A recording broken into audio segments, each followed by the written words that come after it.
अहमदाबाद से एक ईमेल मेरे पास आया जिसमें लिखा है कि मेरी शादी को 6 साल हो गए और मेरी उम्र 36 साल है, लेकिन जब कभी भी मैं अपनी पत्नी के साथ संबंध बनाने की कोशिश करता हूँ मेरे पेनिस में इरेक्शन नहीं आता। मैं क्या करूँ?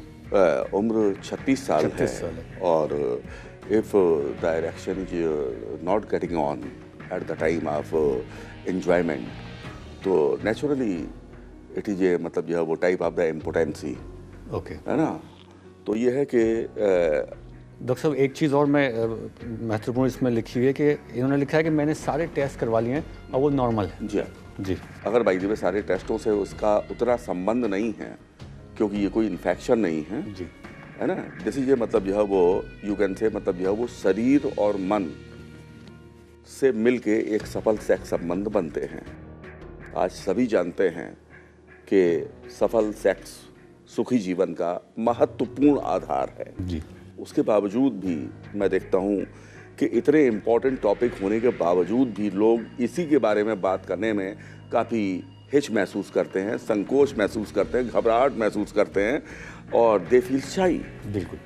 तो जहाँ तक इनकी प्रॉब्लम की बात है कि 36 साल उम्र है और सारे टेस्ट मैंने बताया, इसमें टेस्ट करवाने की उतनी ज़्यादा इम्पोर्टेंस नहीं है जितनी की इम्पोर्टेंस इस बात की है कि इन्होंने जो कुछ भी अपने प्रीवियस लाइफ में समथिंग एक्सेस की है, कुछ बचपन की नासमझियाँ होती हैं, कुछ जवानी की भूलें होती हैं, जिसकी वजह से ये प्रॉब्लम अधिकांश मरीजों में देखी गई है।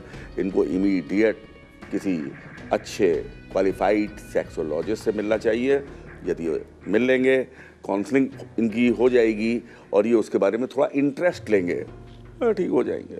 बिल्कुल डॉक्टर साहब, आपने एक जिक्र किया बचपन की भूलों के बारे में, तो बहुत सारे छोटे हमारे नौजवान बच्चे भी इस कार्यक्रम को देख रहे होंगे, 18 साल से ज़्यादा की उम्र वाले। Very right. तो ये क्या भूल है बचपन में जो की जाती है, आप इसके बारे में ज़रा विस्तार से बता दें ताकि मैं कहूँगा दुख का विषय है कि जो एक सही जानकारी हमारे ऑडियंस को, हमारे बच्चों को, हमारे यंगस्टर्स को मिलनी चाहिए, उसका बड़ा अभाव है। जी, they don't know what is the right and what is the wrong. Yes, तो दैट्स वाई वो कहीं पढ़ लिया कि हैंड प्रैक्टिस नुकसानदायक नहीं है। अब वो बेचारे दिन भर में मतलब यह वो एक दिन के अंदर 6-6 बार कर रहे हैं, महीने में 100-100 200-200 बार कर रहे हैं। इस प्रकार से जब होगा तो शरीर अस्वस्थ होने लगता है और मन के अंदर जब आवश्यकता से अधिक कामुक विचार होंगे, फैंटेसी होगी, तो नेचुरली वो अपने करियर को ध्यान देने के बजाय, अपनी स्टडीज़ की तरफ ध्यान देने के बजाय हर समय उसके दिमाग में कोई ना कोई फितूर सवार रहेगा, समय जिसकी वजह से ये प्रॉब्लम्स आती हैं। लिहाजा हमारे यंगस्टर्स को, हमारे बच्चों को इस मामले में बिल्कुल अवेयर होना चाहिए कि आवश्यकता से अधिक इस प्रोसेस को न करें।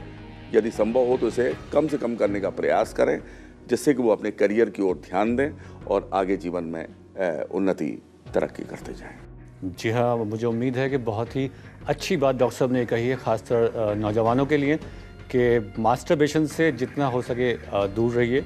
हालांकि हानिकारक नहीं है जैसा कि डॉक्टर साहब बताते हैं। अपना ध्यान कैरियर बिल्डिंग आपका टाइम है, अपना ध्यान कैरियर की तरफ लगाइए, पढ़ाई की तरफ लगाइए, खेल कूद में अपना रुचि लीजिए।